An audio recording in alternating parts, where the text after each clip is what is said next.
Love my little dance. Hello, happy Monday. Mondays are my favorite days because we are here. Yay. Well, you're here, I'm here, and this handsome gentleman below us is the one and only Justin Sargent.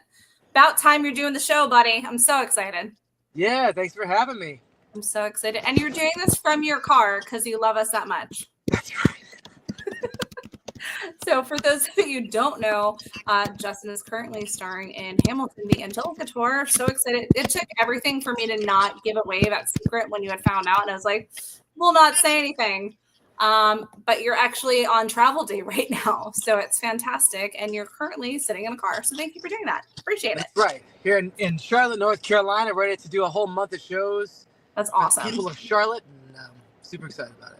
That'll be really fantastic. And so if you're in the Charlotte area, please go see the show because you're going to see something unlike anything you've ever seen before, even if you've seen Hamilton 500 times.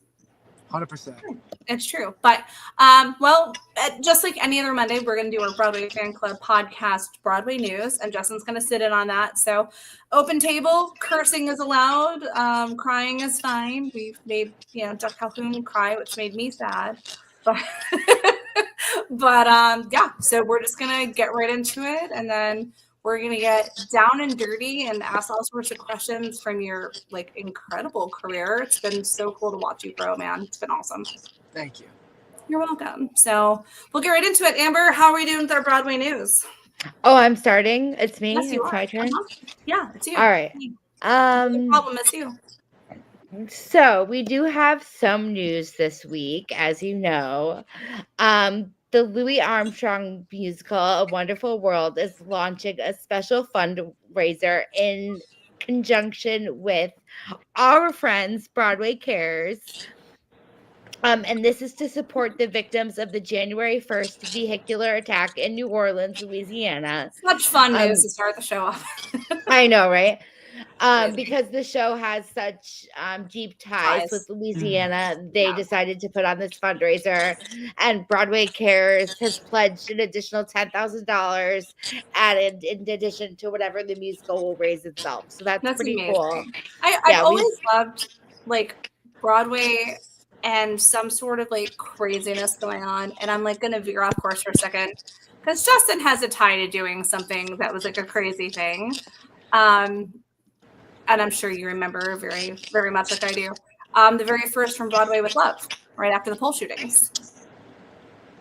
Yes. Yeah. Yes. Yeah. And so, especially being from Orlando, excuse me,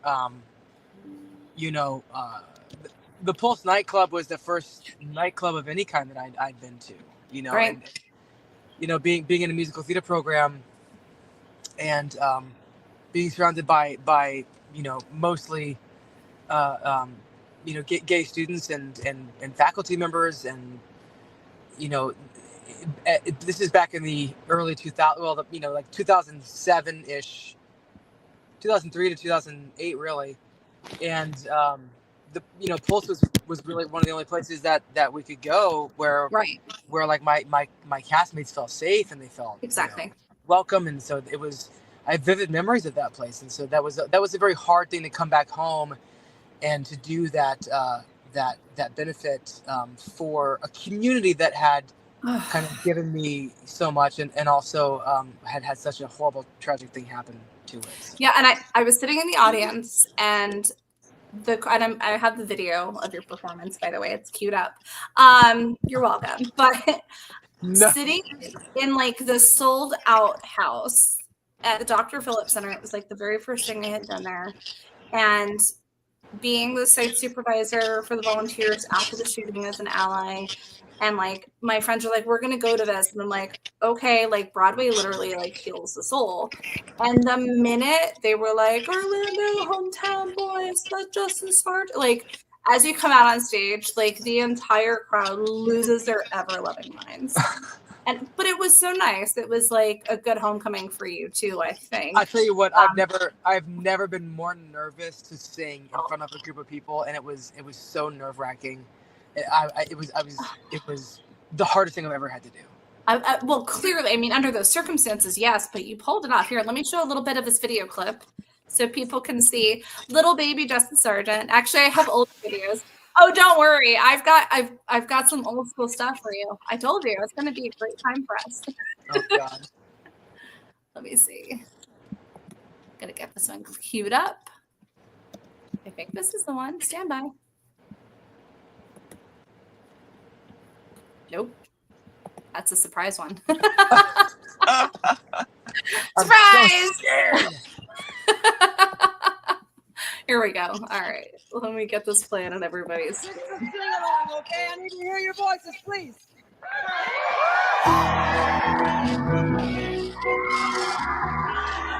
Like Justin Sargent, goodness. this is your life. Yeah, right. And such a rager too, like such a good song. But just like, he's gorgeous. You know, it's so funny because Just a small I town was living in her lonely Almost in here. I'll pause. oh my gosh. You were singing so amazingly. Yes, go ahead. No, just like it's just such a thing about having to be so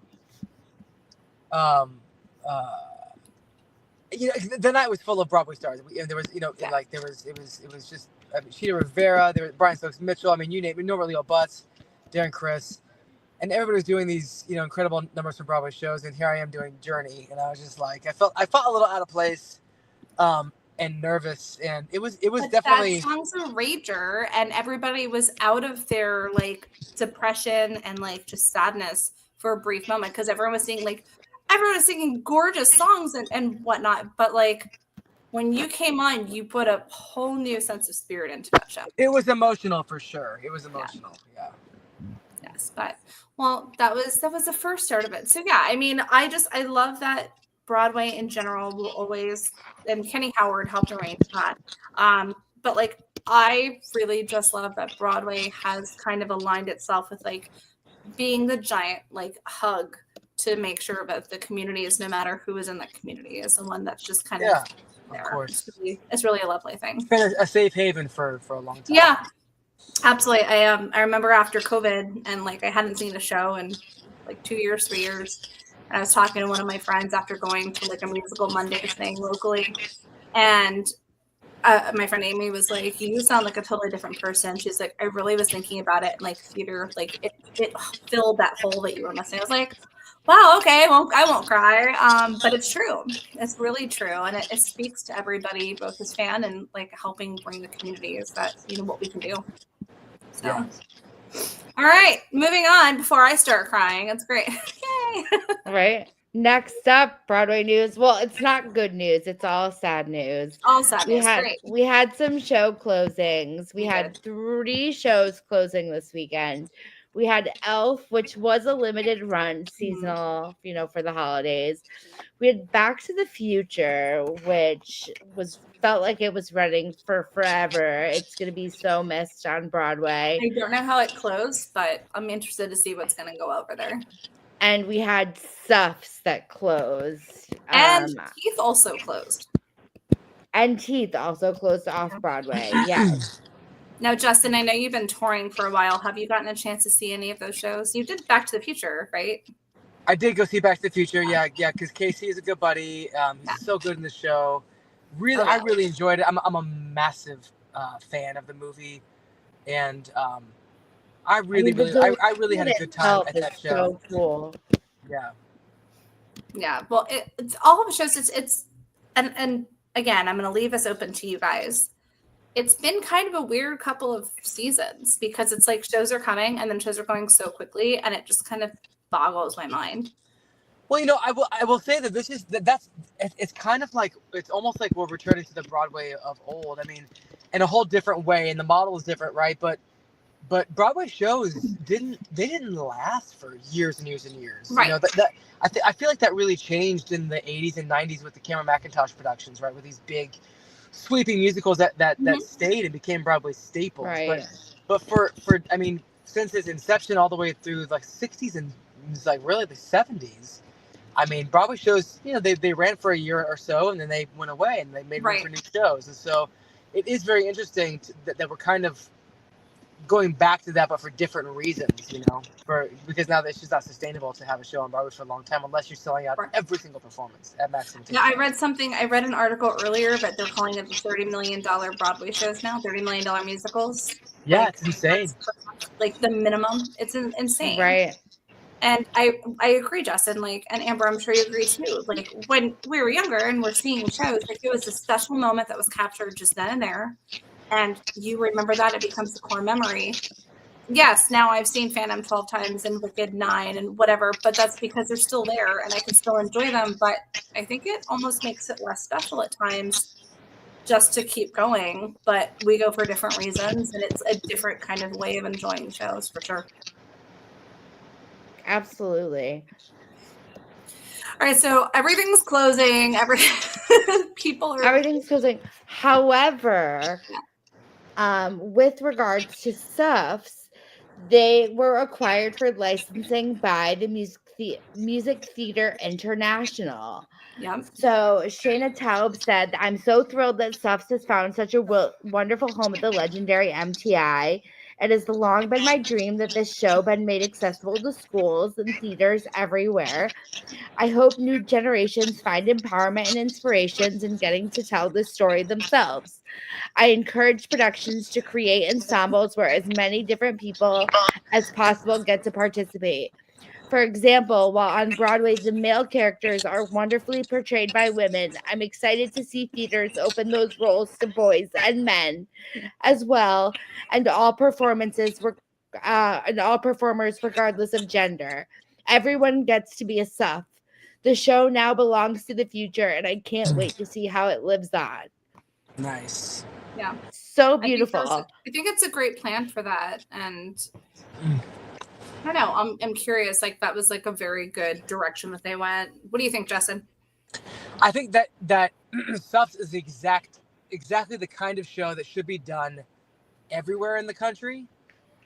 And I think that making it more accessible for people all over the country, regional theaters all over the country, is a very important and valuable theatrical asset to our culture. Yeah, it's just much more at your hand's reach. You don't have to worry about going to New York or watching a slime tutorial of it. It's right in your backyard. So I agree. Good movements. Yeah, no, I totally agree. If any show should be doing this, it should be SUFs. I mean, I remember when I was in New York and it was still in previews, I think. And I'm going, all right, Amber, do I go see SUFs or do I go this? She's like, I don't know, go see SUFs. And I'm like, I don't know. It's the female Hamilton and I don't know. And I walked into because I'm like, I'm not a politically driven girl, but I enjoy Hamilton. But is it going to be just like this? I didn't know. I called her during intermission. I was like, oh my God, you need to see the show as soon as possible. And I loved it. It was great. Yeah. It didn't need anything big, fancy, and splashy. It just got to the point. Plus, any show that has a song called The Great American Bitch, I'm here for. Right. Exactly. Yeah. Yep. Exactly. I don't know if that was the weekend that I visited you, Justin, when you did Sign of the Times. It might have been. Yeah, it might have been. That was a fun show to watch you in. Yeah, it was a fun show to do. I mean, yeah, that was a good thing at New World Stages. Went back to the 60s for a little while. It was definitely a fun little jukeboxy thing, but it was great. And it was a good easement into you going on tour too. You got to spend some time at home too. Yes. Yeah. All right, what's next, Amber?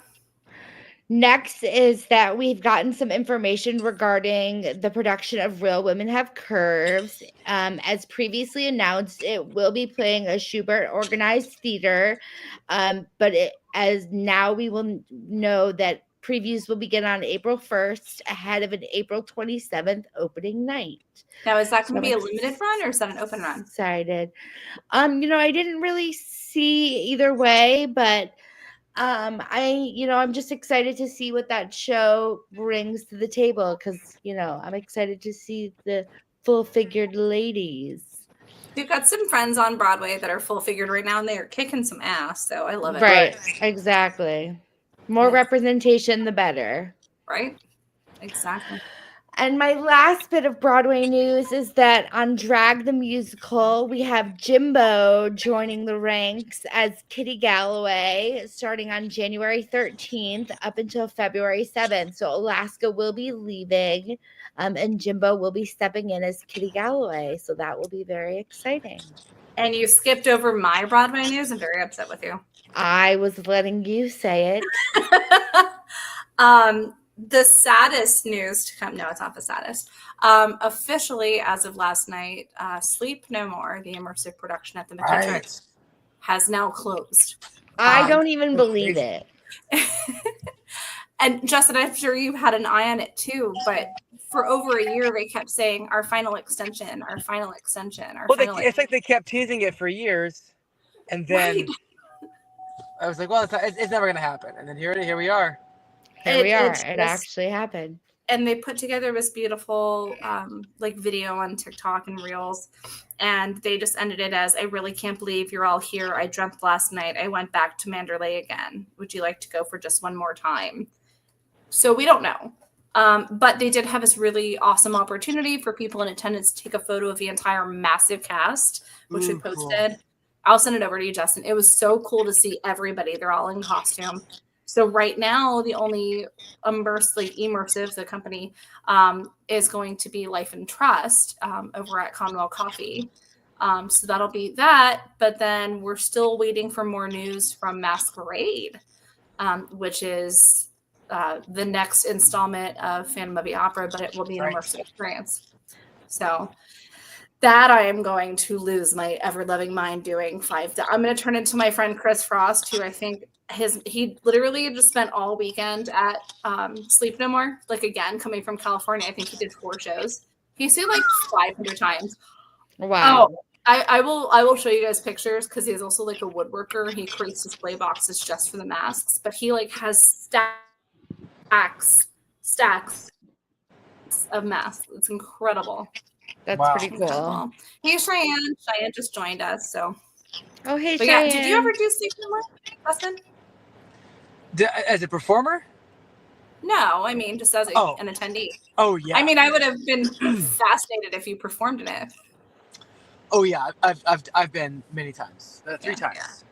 Yeah, 3 times. Same. And did you have a special part like that you enjoyed the most, or the candy store, the little candy shop? Yeah, hell yeah, I love that. Did you steal candy from a candy shop though? Yes, of course I stole candy. I always got my butterscotch from there. I would always be sent on missions from like the players in it, going, "Oh, can you get me a piece of this? It's my favorite." And I'm like rushing through trying to find them, and I'm like, "Here's your candy," and then nothing happens. It's awesome. Yeah. But yeah, no, just like having that immersive experience, I just absolutely loved. So I'm sad to see it go, but I'm excited to see the next installment if there is one. But right. Is that it for Broadway news? That's it for Broadway news. Such a small Broadway. When I tell you I like wrote out my list, I was like, wow, that's it. There's not a lot of news. I mean, we do have a very special guest in attendance that we're going to just put out the spotlight on. So it's going to be great. Yeah. He's got the light from the car acting as like a follow spot. It's fantastic. Like a spotlight. Yeah. Well, before we move into just asking you all the questions, I'm going to give you the opportunity to introduce yourself to our followers. Shame on them if they don't know who you are, but if they don't know who you are, you give them your rundown of who you are, what you're doing, and why you're on the show. Okay. Oh my goodness. So, hello everybody. All right, here it is. My name is Justin Matthew Sargent. I am currently on tour with Hamilton. Playing King George, which has been a very small role. Yes, right. Small. Totally small. It's been a truly wonderful experience. I absolutely love this company, this show. Touring's been tough, but you know, it's been a good kind of life moment. But yeah, I've been lucky to have been a working actor since I moved to the city in 2010. I started as an understudy in Rock of Ages, understudying Constantine Maroulis as Drew in Rock of Ages, and then took over for the role when it moved to the Helen Hayes on Broadway in 2013. Before that, I was an understudy in Bonnie and Clyde on Broadway, and And you were understudying like almost every male role in that show, correct? Yeah, I mean, primarily Clyde and Ted, and Buck, but and then in 2012 actually is when I took over the role of Drew in Rock of Ages. Did that for about a year and 8 months, and then left to go replace Reeve Carney in Spider-Man: Turn Off the Dark as Peter Parker, and did that for the last 7 months. Also a very small role. Yeah. Also very small. Yeah. So much fun though. And I've done quite a bit of TV and film. Your Law and Order and Mr. Robot, and it's kind of like these USA and TNT dramas, and a few films here and there. We did Jesus Christ Superstar live on NBC. I was the standby for John Legend, and was able to play Jesus for the rehearsal period while he was out touring, which was a lot of fun. Was also a featured ensemble member in that live production. Been working on a lot of shows in development ever since, including a show that's phenomenal called Mozart, Her Story, which is all about the relationship between Mozart and his sister Nannerl, which is so good. And Amber Ardolino is kind of doing some stuff with that too, or she has done a few things. Yeah, we did this big Carnegie Hall presentation of it last year. Yeah. They just did a presentation of it in London, so very excited to see the future of that show. Another show I've been working on called Super You, written by Lords Lane, directed by Joanne Hunter. You've been working on that one for a while. Yep, since right before the pandemic. So yeah, a lot of shows in development, a lot of things coming down the pipeline, and for now we're just kind of ruling the kingdom here in Hamilton on tour. So. And which is funny because my father just said, "Hi girls, love you, Dad." So far, very interesting. I've never heard a king speak, so Justin is royalty. Well, before you made it and forgot about us little people, you did what you kind of already saw that sneak peek of. But I think I'm going to play a clip of for people because I think this was 2007. What was this? Oh, I'm going to show you. Hold on. Oh, no. Oh, yes. Here you go. Oh, yes. Down the river of night dreaming, blow and slow, and the sun and light come streaming into my life. It's for it.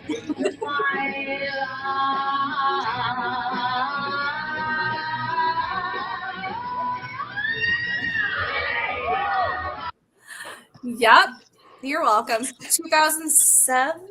So good. Yeah, probably 2007, 2008. I did it for 2 years. That was Riff Raff from the Rocky Horror Show at Universal Studios.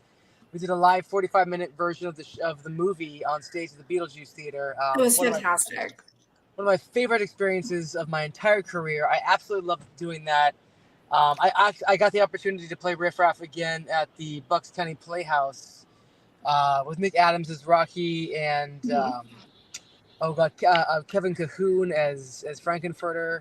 Another Drag the Musical.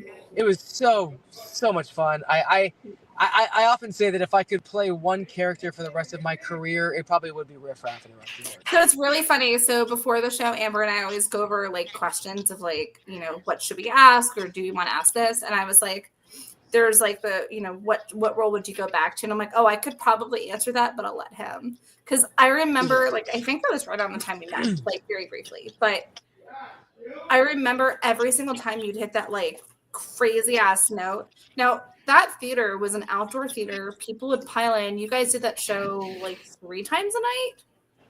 We did it on peak nights. We would do it 6 times a night. And on non-peak nights, we would do it, I think, 4. Yeah, it was crazy. And you did that shit every time. Every time. It was great. But yeah, now that was before you actually started to do the Broadway stuff. But was there ever a time, obviously you've done this for quite a while, but was there ever a time where you were like, this is it, this is what I'm going to do? I know you were doing musical theater in school, but was there a moment that you can remember back to and be like, this is the time, this is when I decided I want to do Broadway and I want to perform? Yeah, I was doing community theater back in my hometown when I was in high school, and His hometown being where I live. Newport Richie, Florida. Yeah, and I fell in love with it, and I just knew that this is what I want to do. This is how I want to make a living, and God, I've been so lucky to be able to have done that. It's been crazy, and you're still going, and that's the best part. That's the absolute best part. I know Amber has like a bunch of Hamilton questions she's been dying to ask you, so I'm gonna let her. Let's go, Amber. That's not necessarily true. No. Okay. They're not all Hamilton. They're just Okay. mostly Hamilton. Mostly Hamilton, yes. And also for all of our friends watching, and Justin, I always forget to warn like our guests, the numbers on our side mean nothing because you usually have 3,000 to 4,000 people live with us. Oh, so I even see. Yeah. So the comments will pop up if we see something that someone wants to ask. You guys are absolutely more than welcome to ask or say something or say hi to Justin. Just keep it nice and complimentary, and we'll be good. So, Awesome. Justin, that's not to you. If somebody is an asshole in the comments, you can totally be an asshole back. It's totally Yes, I'll have to. Yeah, well, I'll get into it with them for sure. Yeah, cool. Absolutely. I permit that. All right, go on, Amber. All right. So you're playing quite a historical figure. Did you do like any historical kind of research for the role, or did you just kind of go in? I did actually. I did quite a bit because I wanted to respect what came before, but also wanted to kind of put my own spin on this character, which has been very welcome with this company. They are very interested in seeing your version of this character, which is very different from a lot of shows. They want to they really want you to stick to what was done before, to what was in the original versions. And the one thing that I learned about old Georgie is that I actually didn't realize that he actually lived to be quite old. I think he lived to be in his 80s. Oh, wow. And so this was this kind of 25-year span that happens in Hamilton was a very kind of like focused part of his life, and his manic depressive, they think he would have been diagnosed as bipolar, which is why it was called the Tyrant King and the Mad King and all sort of stuff. And Right. That's interesting. He would have these fits of rage followed by fits of elation. Like he would be the sweetest man ever, and then throw a chair across the room, and so I really wanted to bring some of that kind of buttoned up, subtle. You don't know what he's going to do, and then when he explodes, it's just so unexpected and just kind of abrasive. I wanted to kind of bring some of that back into the role, or into the role, I guess. And what ended up happening, and I've gotten this from a lot of different people that have seen the show, including people that have been in various companies of the show, is that they keep saying, "Oh, you're kind of bringing this like Freddie Mercury vibe to the character," which is very different than what. I wonder why. I know, right? Because Jonathan's version is very much this, like, especially vocally, and the style of the song is written like a Beatles song almost, like like All You Need Is Love, and this kind of like bouncy song, yeah. And right. So I've had some friends go, "Oh, you bring this kind of like really cool Freddie Mercury vibe that has this like little bit of danger to it," and that was not intended specifically to be my goal, but I'm glad that's how it's being kind of received, because I think it works really well, and I think it's unique and different from what people have seen before, yet still fits within the realm of the character. That's Yeah, awesome. that's very cool, actually. Now, Cheyenne just asked 2 questions, if you don't mind answering them. So she has 2 questions for you. What show really spurred your love for musical theater? Yes, that would be Phantom of the Opera, for sure. Fell in love. Never heard of it. No clue. Yeah. Never. And is there a role that you haven't played that you would love to play? Yeah, I would love to play Judas in Jesus Christ Superstar. That'd be a great Awesome. role. That's a dream. That's a dream role right there. That's awesome. That would be very fun. I mean, you could pull it off for sure. You already know the show, which is great. That's right. All right, Amber, what's next? All right. So obviously you have a very comical part in Hamilton. Do you ever get like, what's your favorite moments of like the audience reacting to your part? Is there anything that kind of stands out to you? Have you had a good reaction from somewhere? It's kind of a cheap way, kind of a cheap answer here, but I'd have to say all three songs. I mean, I get to have such a great kind of personal relationship with the audience because I'm the only one on stage. Right. And they're the only people that I'm talking to. There's nobody else there. There's the one moment with the Century, who's played by Miriam, and who's fantastic. And she comes out to kind of like whisper something in my ear, and we have a cute little interaction. We kind of play off. She's very tall, so we kind of play off like her height, which is fun. Mm-hmm. But other than that, it's just me and the audience, and I've never been in a role like that before, where I don't have other scene partners. So right, where you just are kind of breaking the fourth wall there. Yeah, so it's been very, very cool to have that experience, and I just have to. I mean, I can't pick apart. They're all kind of equally as interesting and fun and challenging. And do you love wearing that fancy outfit? Oh yeah. I would really like. the crown. Everyone. It's all. Oh my God, it's amazing.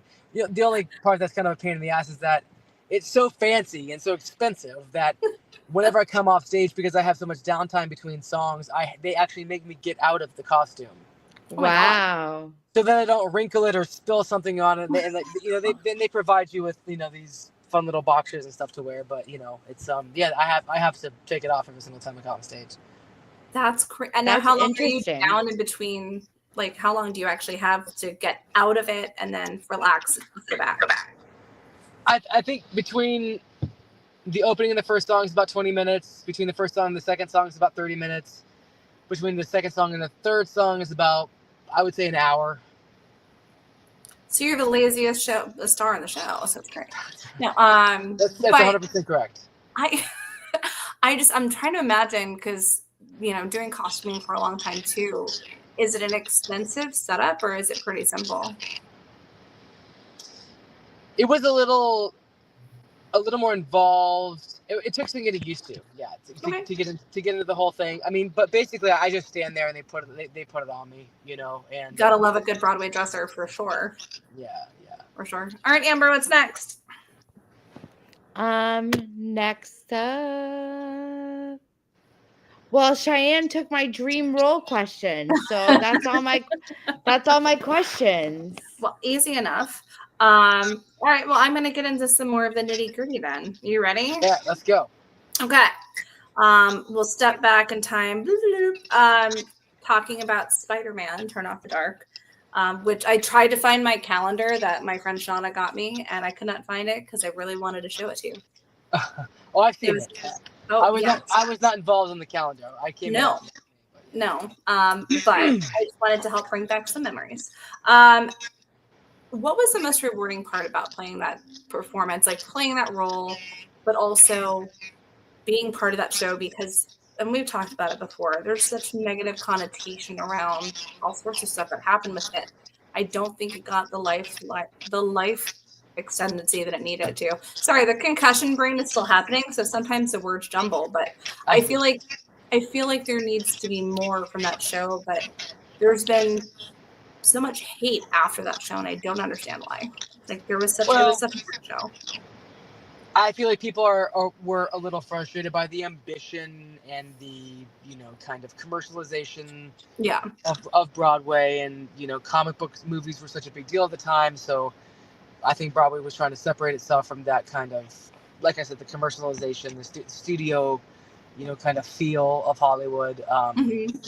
That being said, people really enjoyed that show. People had a really good time, and I had a good connection with it. And yes, there were some, unfortunate, accidents that happened, and, and some of them were quite serious.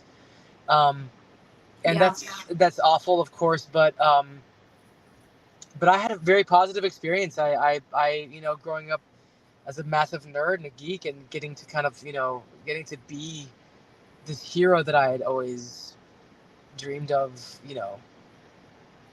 and kind of taken lessons from and grown from and learned from, and getting to sing some of the best kind of rock music that's been on Broadway. Like, What's your favorite song from the show? Oh, the Boy Falls from the Sky a billion times is Okay. such a good song.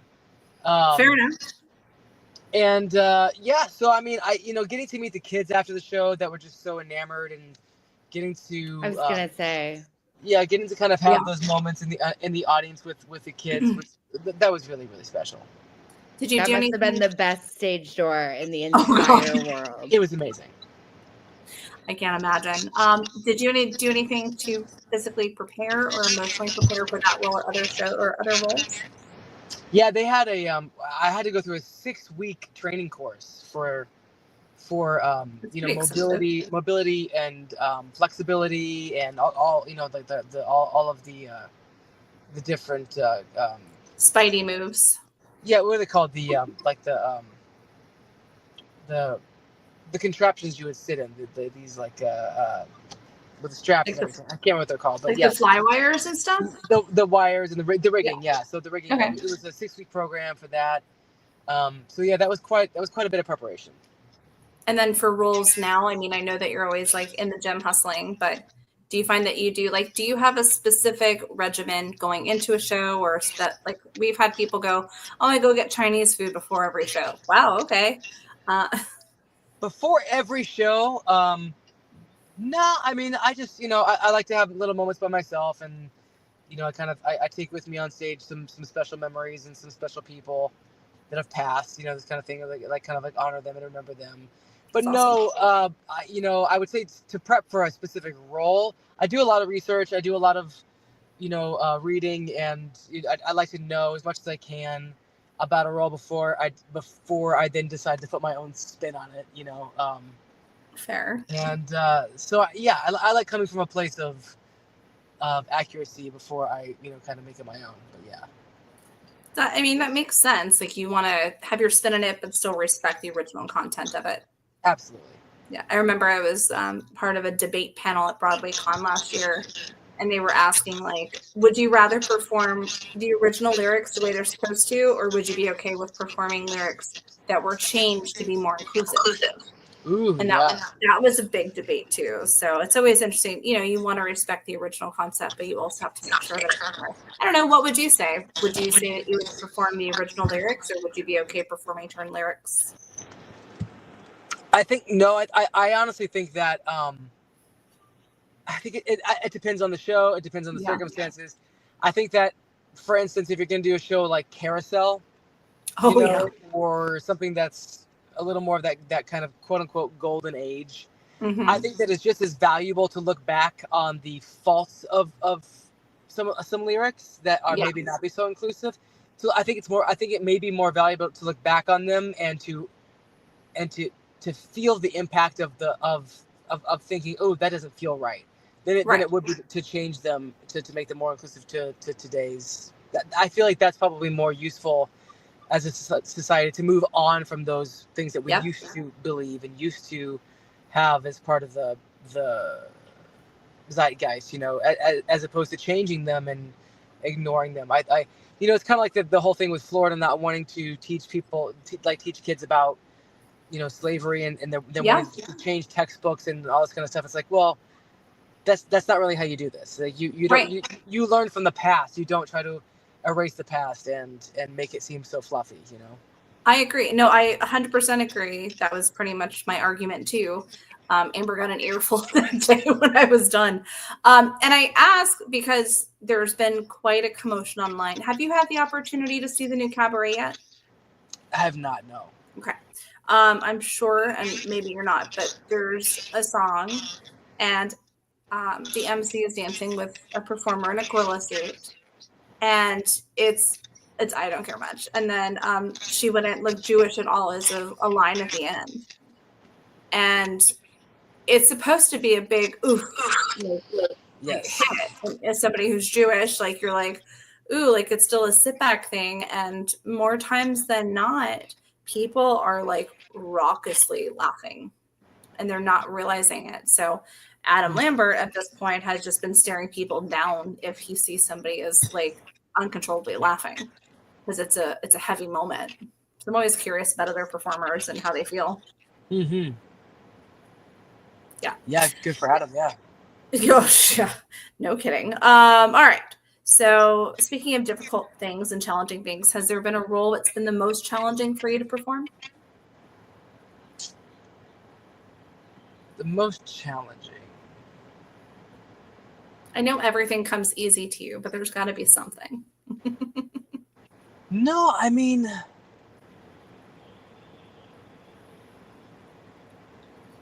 God, that's tough. I mean, no, because I really do find a lot of enjoyment in every role I perform, even the ones that are a little more like involved. Mhm. I think the challenging part for me is especially being on tours, being away from my daughter. Like being on tour is challenging for me. So like as far as like roles are concerned, no, I've really been able to enjoy even the challenging moments. So no, I think when it comes to roles, I pretty much really enjoyed and been very happy and content with those roles. I think it's more of a circumstantial thing. Yeah, no, I completely understand. And you do a really good job about balancing your family life and your personal life with your performances. So Thank you. it has to be taxing, but it's rewarding, and it's just wonderful to see that, because a lot of people forget that performers have families, have lives at home. Yeah.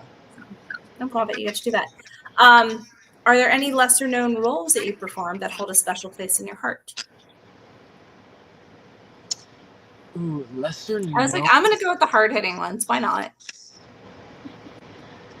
I mean, they'd have to be roles that are in development. Sure. That are kind of I think that. So, for instance, Mozart, I think, is my favorite role that I've been working on the last few years. There's just so much there. He was such a pioneer and a rock star and a genius, and also so completely flawed as a person. He was a drunk and a gambler and a womanizer and lost, and but at the same time, completely,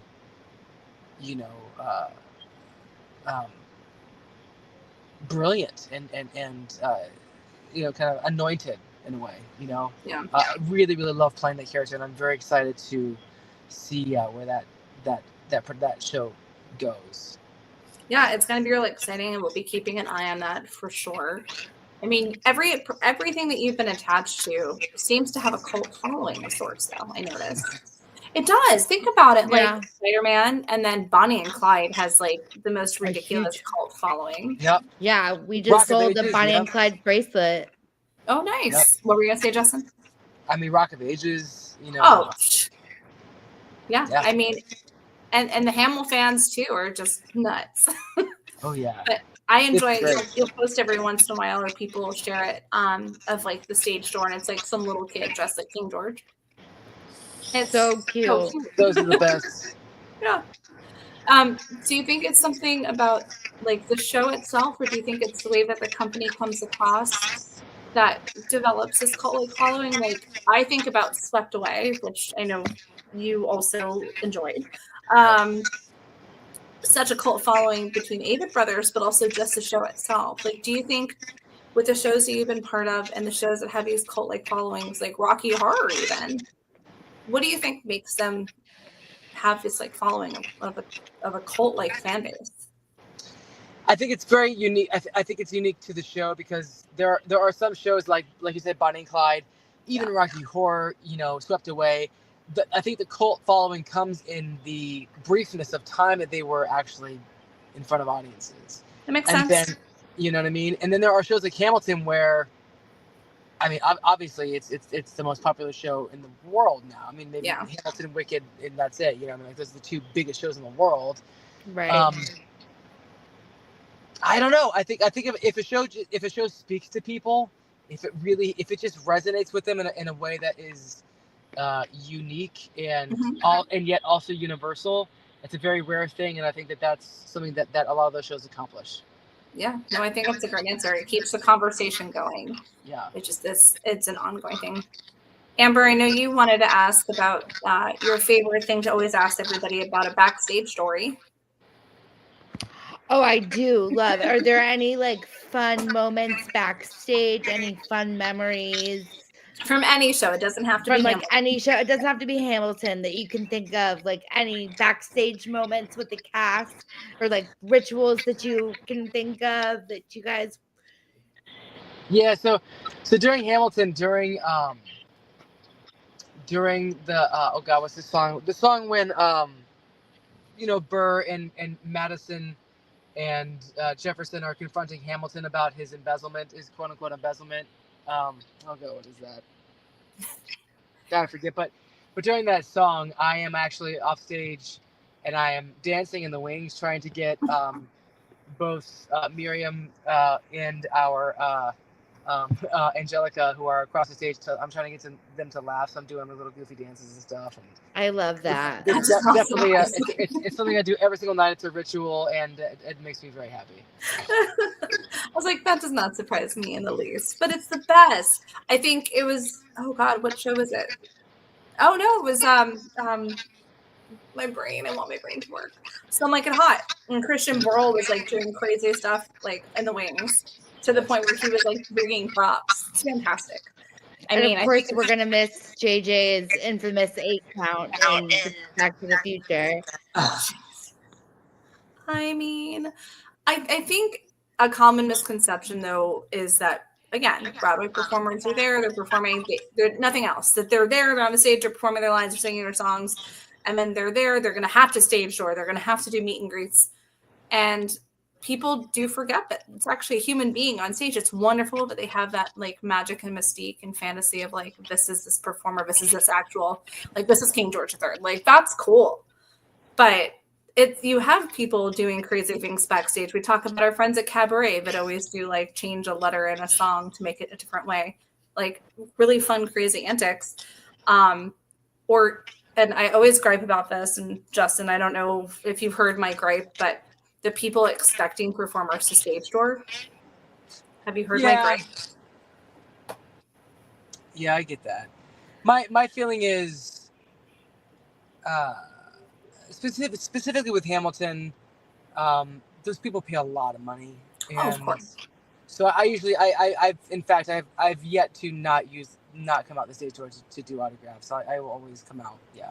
And that's amazing. And I think that's wonderful. I don't like the way that the fans can act if somebody doesn't stop or take a picture and they like, I've talked about this in the show numerous times. I went to Hadestown last year seen it a couple of times. My friends were cosplaying because we were talking to Philip backstage. And this lady walked up to my friend, Kara, and like tapped her on the shoulder and said she's leaving a bad review of the show because Jordan Fisher didn't come out on stage for her. That's terrible. That's terrible.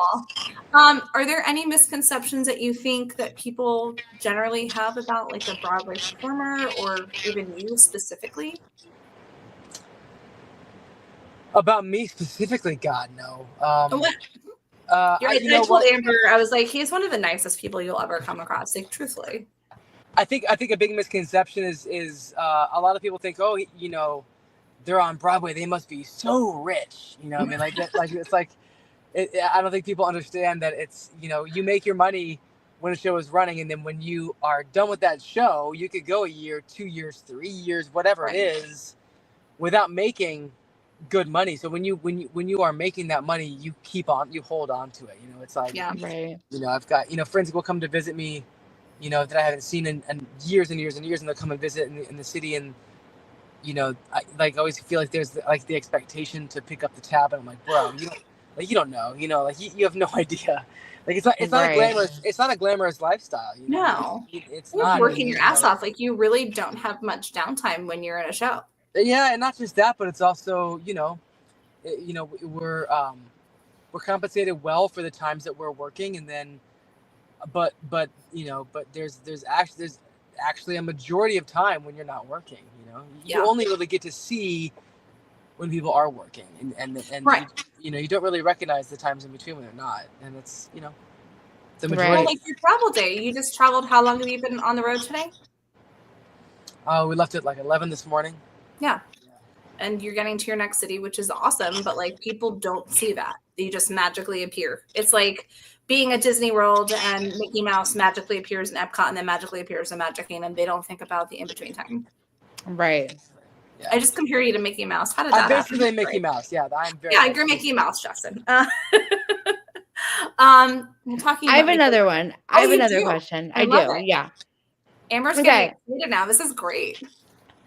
So you've done like a hip hop musical, like Hamilton. You've done like rock musicals. You've done like traditional kind of musicals. How do you adjust your vocal techniques when it Oh. comes to all these different types of roles? It's all fake. It's just a button he pushes, isn't it? Yeah. Right. I definitely, I say that I probably will always lean towards the rock and roll, even in a more traditional musical theater sense. I have had to do, like I played Tony in West Side Story at Sacramento Music Circus, and some of these other, some more traditional musical theater pieces. Those I would say I'm definitely having to really focus on technique and really focus on, not adding that my natural kind of rock vibe to the situation. Because it's my go-to. But I have been fortunate in that the shows that I've done, I've been able to really use my, kind of inspired rock and roll sound. Yeah. It's not like you've done any Queen songs or anything recently, right? Yeah, no, I have my own Queen show that I've been touring with Ew. a little bit, and that's been really successful. And we kind of do things, there's a lot of Queen tribute shows out there, and I knew that developing this was, what I did not want to do is another Queen tribute show where someone's slapping on a mustache as Freddie Mercury and going out there and being like, "Well, Queen," No. I wanted to do me as a fan presenting the music of Queen in a way that was, honoring their legacy, yet also not copying it.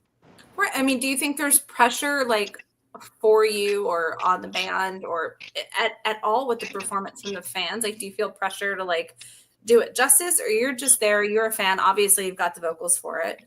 I feel like as long as we're carrying the energy that Freddie Mercury had and that Brian May have, as long as we're carrying that energy into the performance, that pressure kind of goes away, because as soon as people realize you're not doing an impersonation, they go, Right. cool. Exactly. He's not saying he's as good as Freddie Mercury. He's saying he is here to honor his work. Right. You're not, I'm Freddie Mercury played by Justin Sargent. You're like, I'm Justin Sargent and I am admiring and honoring and Freddie I fucking Mercury. love Freddie Mercury, and here's the proof. Yes. Damn right. Right. Damn right. Exactly. Rachel said, when fans are rude to the staff when a star calls out, it's unacceptable. It's not the staff's fault. Unfortunately, it happened at Cabaret when Adam called out. It did. And it also happened, Rachel, at Gypsy when pretty much they canceled the show several times this past, or like a week ago. Yeah. That's hard.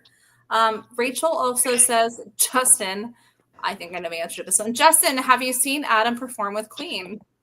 I have not. I have to go. I have to see them.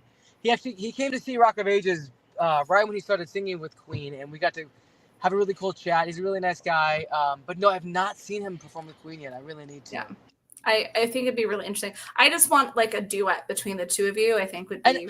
And again, I think that what's really phenomenal about what Adam does is that he's not being Freddie Mercury, which is why it's Adam Lambert and Queen, or Queen featuring Adam Lambert. I think that's a brilliant move, because it's not, you're seeing Adam Lambert do his thing, but it fits so well in the Queen, Queenosphere, if you will. The Queenosphere. I love it. Rachel responds, "You do," and then yes. Rachel is our biggest Cabaret fan ever. Cool. Yeah, she won our costume contest. It was very cute. I'm going to ask you a more, hard-hitting question, more emotional question. How do you hope that your work impacts audiences and both the theater community and the community alike? So, I have a daughter. I have a 5-year-old daughter, and these two, like the two shows that I mentioned before, Mozart and Super You, they're both shows that are about empowering women. And as a father of a young girl, I think that it is, my hope is that the work that I do is reflected onto my daughter as, somebody who's watching these shows and saying, no, I deserve to have a voice. I deserve to be me and be loud and be whatever I want to be and feel powerful. And so as a woman, and so that has been something that's been a very important mission of mine. Yeah, seems to be a big driving force of yours. Like I can't imagine you taking on a role that would be anti-feminist in any sort of way. So I think whatever. Even if the roles are anti-feminist, the message of the show, right? Fair enough. Definitely, yeah. That's fair enough. If you could swap roles with anybody on Broadway, either today or yesteryear, who would it be? Why? Sorry. You know what? God, that's a tough one. That's what I'm here for. This is another dream. I think another dream role question, isn't it? So yeah. I think a role that I would love to play is I'd love to play Burrs in The Wild Party. Okay. Oh, okay. That's a good one. That's a deep cut. That's a good one. I do love it. Did you have one, Amber? No, I was going to say the Wild Party was supposed to come to City Center. No. But they canceled it. I know. It's all right. Terrible. Here in Orlando, they've been doing Ride the Cyclone for like 4 months. It's great. Yeah, it's fantastic. I'm going to ask one question because we're creating another Spotify list for our groups and our followers. Is there a song or a song from a show that will always lift your spirits, or even one that you listen to when you're at the gym? Any show or any musician?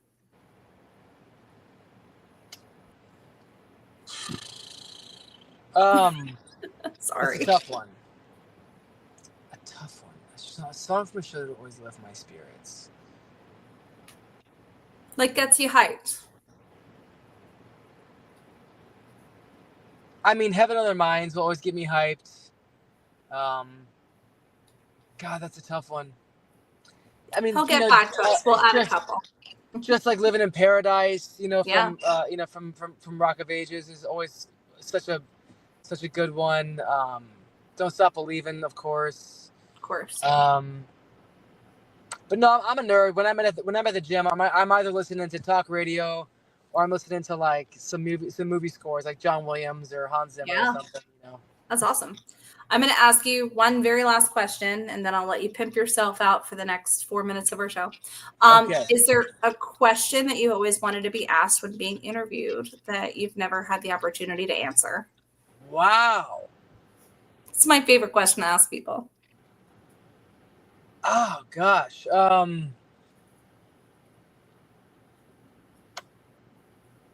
That's a really tough one.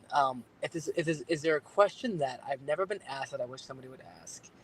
No, I mean I've done quite a few interviews, and I've really enjoyed the questions that involve, I guess, like my personal life, like what things are you into that don't involve the theater, or that kind of thing. Well, tell us that. We love learning. We always try to not get personal because obviously as a public figure. I'm a big Star Wars fan. I'm a big Lord of the Rings fan. So I do, I'll do, I love video games. Right now I'm playing through Battlefront 2, Star Wars Battlefront 2, the campaign right now. What console? On Xbox. I'm an Xbox guy. I love theme parks. I love Disney. Especially taking my daughter to Disney. I love it so much. Mm-hmm. Roller coasters. I'm a big fan of roller coasters. Yeah. You just want people to treat you like a regular human being. You just don't want to be put up there on the pedestal. But I love that. Which is hard to do when you're coming out with a 2-foot crown on your head every night. So. I mean, it's okay though. Like we always want to respect that, but like our followers do always like. Amber and I pride ourselves on creating communities on socials. Right now we have, I don't even know if you know, we have like 500,000 followers, which is nuts. Oh my gosh. Congratulations. Yeah. Thank you. But we always want to create like a safe haven and like a safe community that, people can be able to ask questions or get to know somebody without making them feel unsafe. So we always just want to respect everyone's privacy and do whatever we can to make sure that everyone's happy and safe, especially because you have your own little family and your daughter is adorable. But it's always great to, guys, look Justin up on socials. He really is just one of the nicest people you'll meet and extremely talented. Oh my God. If people want to follow you on socials, how can they follow you or the Hamilton tour right now? Yeah, so you can follow me on Instagram at Justin M. Sargent. That's just JustinMSargent. You can follow our tour of Hamilton. It's the Hamilton Angelica Tour. If you just if you just go to the search tool and Instagram and look up, Hamilton Angelica Tour, you'll find it. That's pretty much it. I'm not really big on X or Twitter or Threads or anything like that. I don't think anybody is. Instagram If is they it, are, baby. sorry. And I gotta get better at TikTok, but yeah, no, I'm definitely. Well, the tour's been doing some like cute little reels, which are nice to see. Yeah. But yes, if you want to see like fun behind the scenes stuff and backstage stuff, I know usually you'll post like something crazy at least a couple of times a week. So Yes, yeah, for sure. But everybody just respect Justin. If you're following him on social, please don't hit him up and ask him for an introduction or an autograph. We know our followers are better than that, but I always have to put that out there. But please leave your car and go check on your Airbnb. I feel so bad. It's ready. I think I'm good. I'm good to go. Yay! Yeah. Well, I'm so glad you could do the show, dude. It won't be the last time you're going to be required to come on. It was And a pleasure. how long do you have left of the show of the tour? I think till August. Okay. So if you don't have your tickets yet, go find them. Go say hi to Justin and be like, I heard you on the Broadway Fan Club Podcast. Yay. Yay. All right, buddy. Well, thank you so much. And thank you, everybody, for tuning in. And if you thought of a question that you'd like to ask Justin, just send it over to us and we'll make sure he gets it. So Yeah. thanks again. Go get some rest, dude. Have a great show week, and we'll talk to you soon. All right, cool. All Thanks for having me. Bye. Bye, guys. Bye. Bye.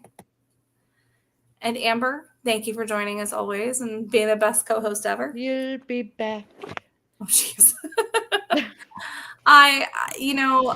It's really cool to like see a friend just succeed and like do something that makes them happy. So That's awesome. I think I've been asking Justin to get on the show since April. So it was really nice to finally get him on the show. My word salad today with the concussion stuff is like a little out of it from the chiropractor. So it's super fun. You know what I just thought of? Did you just think of a question for Justin? No. Oh. The gorilla moment. The moment I got that same feeling at 6 during the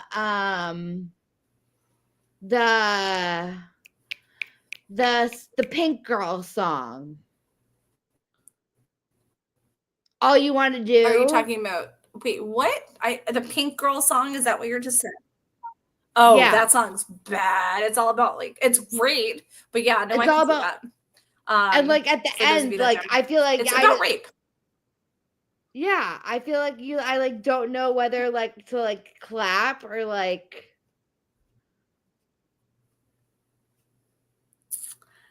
Yep, Are you on a delay? That was so weird. I think so. Yeah. I think you're on a delay. It happened a couple of times. I think there's like what we were talking about with Justin, like respecting the content, but also like, presenting in a way that people should feel like assholes if you're laughing at something that you shouldn't be laughing at, but they just don't. They just don't. And I was like, why did I just have that same moment like 3 times in the last week? Oh, because I just saw 6 3 times in the last week. For those that don't know the song, that's all I want to do. But she's talking about how like all of the men in her life have pretty much like sexually assaulted her. And like every time she thinks that she's falling in love and she's going to have this wonderful life, including with the king, she's just assaulted.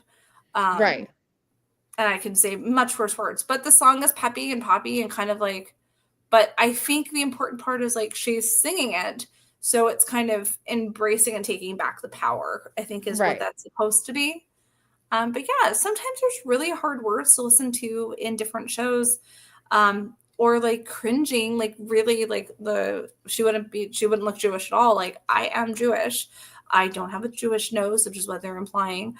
I hate that. But I think when we saw the show a couple weeks ago, I was like, wow, nobody laughed. It was like an accomplishment. But people on Reddit have been posting for the last couple of days. It's gotten so bad that Adam is literally like walking up to the people laughing and just staring them down. Whether they're doing that for the attention of the MC or not, it's just not the right thing to do. Right.